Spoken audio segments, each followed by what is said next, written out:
Hello friends, welcome to Eva's Chennai சமையல். இன்றைக்கி சமையல் நம்ம என்ன பார்க்க போகிறோம் அப்படின்னா வெஜ் எக் ஃப்ரைட் ரைஸ் தான். இந்த ஃப்ரைட் ரைஸ் பார்த்திங்கன்னா நம்ம கடையில் அதுக்கு சோயா சாஸ் போடுவாங்க, டொமேட்டோ சாஸ் போடுவாங்க, அப்புறம் ஃப்ரைட் ரைஸ் பவுடர் போடுவாங்க. நான் இதெல்லாம் எதுவுமே போடாமல் நம்ம வீட்டில் குழந்தைங்களுக்கு தைரியமாக கொடுக்கக்கூடிய ஒரு வெஜிடபிள் ஃப்ரைட் ரைஸ் தான் பண்ணியிருக்கேன். பாருங்கள் எப்படி செய்யலான்னு பார்க்கலாம் வாங்க. இதுக்கு கோஸ், கேரட், பீன்ஸ், கேப்சிகம், குடமிளகாய், அதுக்கப்புறம் வெங்காயத்தாள், வெங்காயம், பச்சை மிளகாய், இஞ்சி பூண்டு பேஸ்ட்டு, 2 முட்டை. முட்டை இல்லாமல் செய்யணும்னு நினைக்கிறவங்க முட்டையை ஒமிட் பண்ணிவிட்டு செய்யலாம். இதுக்கு பார்த்திங்கன்னா ஒரு பேனில் கொஞ்சம் பட்டை, லவங்கம், சோம்பு போட்டுக்கிட்டேன். பச்சை மிளகாவை கட் பண்ணி அதில் போட்டுட்டேன். முட்டை 2 முட்டையும் இப்போ உடைச்சி அதில் போடுறேன்.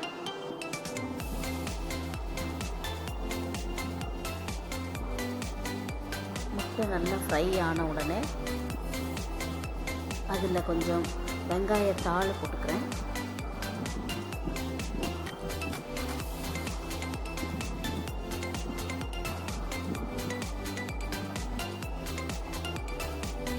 வெங்காயத்தாளும் இஞ்சி பூண்டு பேஸ்ட்டும் போட்டுட்டேன். முன்னாடியே நான் உங்களுக்கு வீடியோவில் காட்ட முடியலனால இஞ்சி பூண்டு பேஸ்ட்டும் அதிலே போட்டுட்டேன்.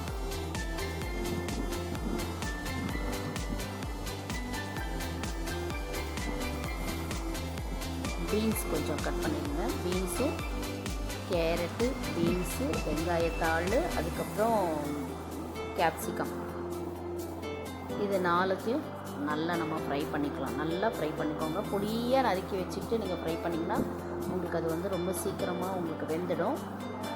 இப்போ கோஸ் போட்டுக்கிறேன். கோஸ் நான் கொஞ்சம் நிறைய போட்டிருக்கேன். கோஸ் எடுத்துக்கிறேன். இது எல்லாமே உங்கள் குழந்தைங்களுக்கு ரொம்ப நல்லது. வெஜிடபிள்லாம் நிறைய இந்த மாதிரி செஞ்சு கொடுங்க. வெளியிலேருந்து வாங்கி கொடுக்காதீங்க. ஆல்மோஸ்ட் நீங்கள் வீட்டிலேருந்து இந்த மாதிரி செஞ்சு கொடுங்க.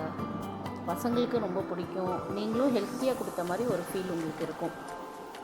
வெறும் மிளகாத்தூள் ஒரு ஸ்பூன் அளவுக்கு எடுத்துக்கிட்டேன். பெப்பர் பவுடர் அது ஒரு 1/2 ஸ்பூன். 2த்தையும் நல்லா ஃப்ரை பண்ணிக்கலாம்.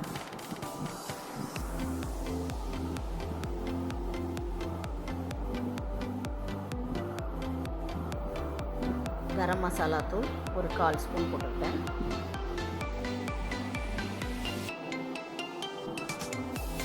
மஞ்சத்தூள் ஒரு 1/4 ஸ்பூன்.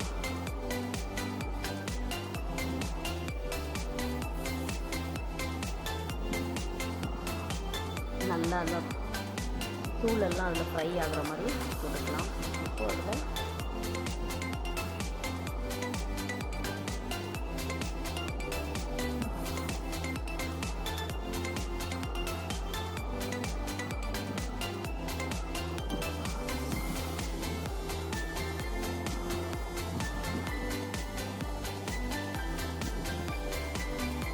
நல்லா ஃப்ரை பண்ணிக்கோங்க.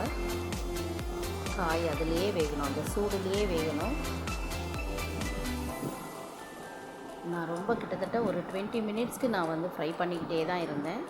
நல்லா ஃப்ரை பண்ணிக்கோங்க. உங்களால் எவ்வளோ நல்லா ஃப்ரை பண்ண முடியுமோ பொறுமையாக அதை நல்லா ஃப்ரை பண்ணுங்கள். நம்ம சால்ட் போடணும். அதில் தேவையான சால்ட்டு போட்டுக்கலாம். சால்ட் உங்களுக்கு எவ்வளோ நீடடோ, எவ்வளோ தேவையோ அவ்வளோ நீங்கள் சால்ட்டை அதில் போட்டுக்கோங்க. இப்போ சால்ட்டை மிக்ஸ் பண்ணிக்கோங்க எல்லாத்துலேயும் சேர்த்து. இந்த காயெல்லாம் ஓரளவுக்கு அரைவேக்காடாவது வேகணும்.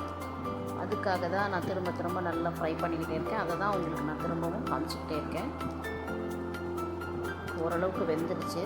இப்போ நம்ம ரைஸ் போட்டுக்கலாம். அதில் நான் பாஸ்மதி ரைஸு ஒரு 750 ml ரைஸ் எடுத்து அதில் நான் போட்டு வேக வச்சு தனியாக எடுத்து ஆற வச்சுக்கிட்டேன். அந்த ரைஸை இப்போ எடுத்து நான் போடுறேன். ரைஸை போட்டு நல்லா மிக்ஸ் பண்ணுவோம். இதில் நம்ம சமையலில் செய்கிற முக்கியமான காரியமே நல்லா மிக்ஸ் பண்ணுறது மட்டும்தான். நம்ம எவ்வளோக்கு எவ்வளோ மிக்ஸ் பண்ணுறோமோ அவ்வளோக்கு அவ்வளோ அது டேஸ்டியாக இருக்கும். நம்ம மிக்ஸ் பண்ணுறதுக்கு கொஞ்சம் சோம்பல் பட்டால் கூட நமக்கு அந்த டேஸ்ட்டு சரியாக வராது. நல்லா மிக்ஸ் பண்ணுங்கள். ரைஸை நான் நல்லா மிக்ஸ் பண்ணிக்கிறேன். ஃப்ரை பண்ணிக்கிட்டே இருக்கேன். இது மாதிரி செஞ்சு நம்ம சாப்பிடும்போது வீட்டில் பசங்களுக்கு அவங்க அடிக்கடி ஃப்ரைட் ரைஸ் தான் அதிகமாக விரும்புவாங்க. இந்த மாதிரி நம்ம செய்யும்போது பசங்க ரொம்ப விரும்பி சாப்பிடுவாங்க. நம்ம வெளியிலையும் வாங்கி தர தேவையில்லை. கொஞ்சம் நல்லாவும் உங்களுக்கு வந்து திருப்தியாக கொடுத்த மாதிரியான ஒரு ஃபீல் உங்களுக்கு, ஒரு ஹெல்த்தி ஃபுட்டு கொடுத்தோம் அப்படிங்கிற ஒரு ஃபீல் உங்களுக்கு வரும்.